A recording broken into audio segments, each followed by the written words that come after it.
নমস্কাৰ, আজি ৰেচিপিটোৰ বাবে এইখিনি যোগাৰ কৰি লৈছোঁ। এয়া কেৰাহীত তেল দি দিছোঁ, তাত কেইটামান পাঁচফোৰণ দি দিছোঁ। এতিয়া কাটি লোৱা পিঁয়াজটো দি দিছোঁ।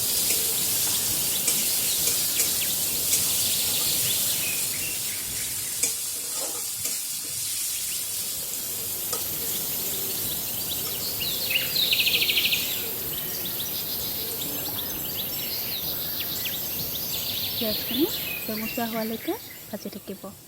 তাত এতিয়া হালধি দি দিছোঁ,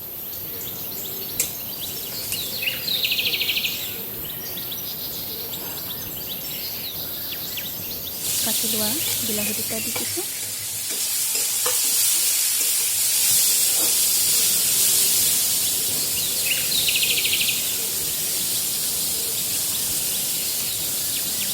তাত এতিয়া জোখমতে নিমখ দি দিছোঁ। বিলাহীত নিমখ দিলে বিলাহীখিনি সোনকালে গলি যায়। এতিয়া বিলাহীখিনি তেল এৰালৈকে ভাজি থাকিব। এয়া বিলাহীখিনিয়ে তেল এৰিছে, তাত এই সৰিয়হৰ বটাখিনি দি দিছোঁ, তাৰপিছত আদা নহৰু পেষ্টখিনি দি দিছোঁ।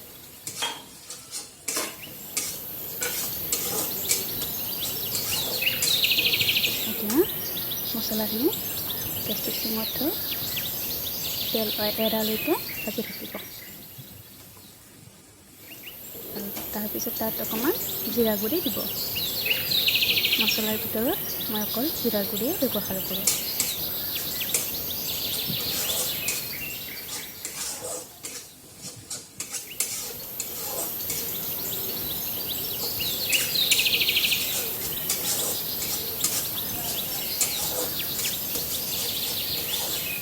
মছলাখিনিয়ে তেল এৰালৈকে এনেদৰে ভাজি থাকিব।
মছলাখিনি তেল এৰি দিছোঁ, এতিয়া তাত পানী দি দিছোঁ।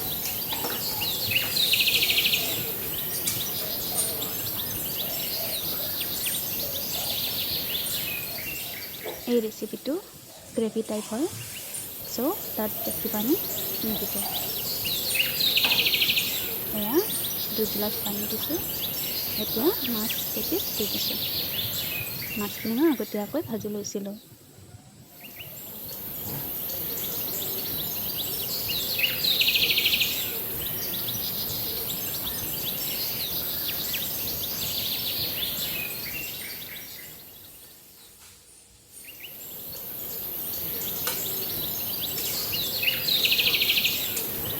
গেছটো মিডিয়াম ফ্লেমত ৰাখিব।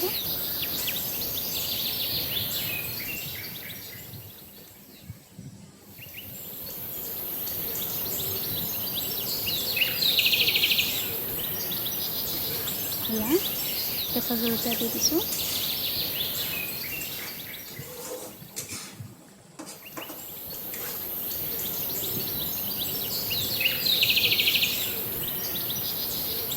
ইয়াত ঢাকনি লগাব নালাগে।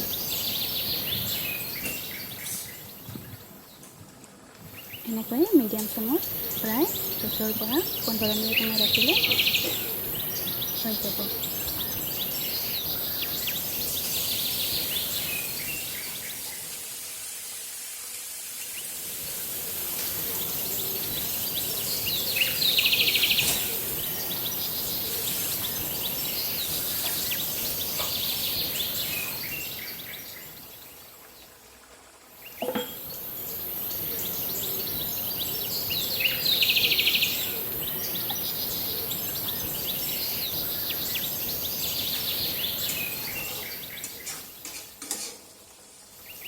এয়া দেখিছে নহয়, মই পানীখিনি উতলি আধা হৈ গৈছে। এতিয়া গেছ অফ কৰি থ'ব। আপোনালোকে ট্ৰাই কৰি চাবচোন, ৰেচিপিটো বহুতেই টেষ্টি হয়।